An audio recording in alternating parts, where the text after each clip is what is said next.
നല്ല വിളഞ്ഞയൊക്കെ അല്ലേ? വേവിക്കാനല്ലേ?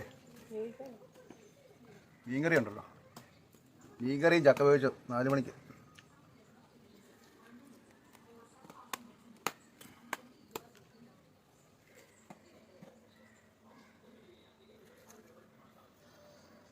വേവിക്കാൻ പോവുകയാണ്. ബീഫ് കറി അടപ്പയിൽ നന്ന വെന്ത് തിളയ്ക്കുന്നു. കരിവേപ്പില വെളുത്തുള്ളി എടുത്ത് വെച്ചിട്ടുണ്ട്. തേങ്ങ ഇനി അരച്ച് ചേർക്കണം.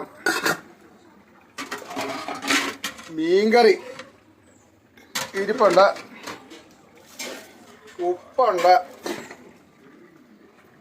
ഉള്ളിയെല്ലാം പൊളിച്ച് വെച്ചിട്ടുണ്ട്. വെള്ളം കൊണ്ടൊരു പാർട്ടി വരുന്നുണ്ട്, ഒഴിക്കുന്നു. നല്ല വിളഞ്ഞയൊക്കെ ചില വെള്ളം ഒഴിച്ച് വെച്ചില്ലെങ്കിൽ അടി പിടിക്കും.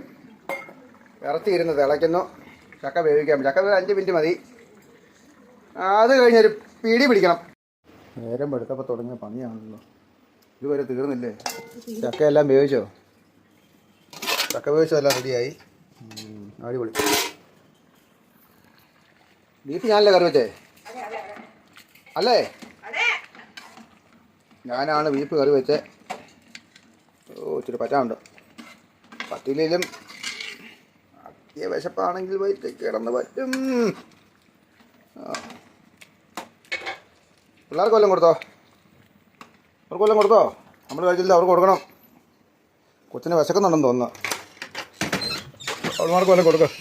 പോരാ കിട്ടുഷേ ലൈക്കേ.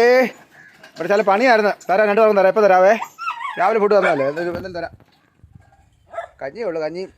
ആ ചാറ് വെച്ച് ബീഫിൻ്റെ ചാറും കഷ്ണവും ചക്ക വേവിച്ചും എല്ലാം കൂടെ കഴിക്കാം. എന്നാ ചെയ്യാനാ, നമുക്കുള്ളതല്ല വരാനൊക്കെ. എനിക്കെന്നാ വേണ്ടേ? ഇതെല്ലാം തള്ളിയിട്ടേക്കുവാണോ കൊച്ച്? എനിക്കെന്നാ വേണ്ടേ? കൊച്ചിന് എന്നാ വേണ്ടേ? ഉണ്ടോ സൈലൻ്റ് ആയിട്ടിരിക്കുന്നുണ്ടോ? ഉണ്ടോ? ഇവിടെ സായിപ്പിൻ്റെ കുഞ്ഞാന്ന് എനിക്ക് തോന്നുന്നു അല്ലേ അരി? നീ നമ്മുടെ ഇന്ത്യക്കാരിയാണ്, കുഴപ്പമില്ല. എന്നാ ഒന്നേ, എന്നാ ഒരു ഉമ്മാഞ്ഞ്. ഒരു ഉമ്മാഞ്ഞ്. ഷെയ്ക്കാൻ തന്നെ. വലിച്ചു ഷെയ്ക്കാൻ തന്നെ. ഈ അടുത്ത് തന്നെ.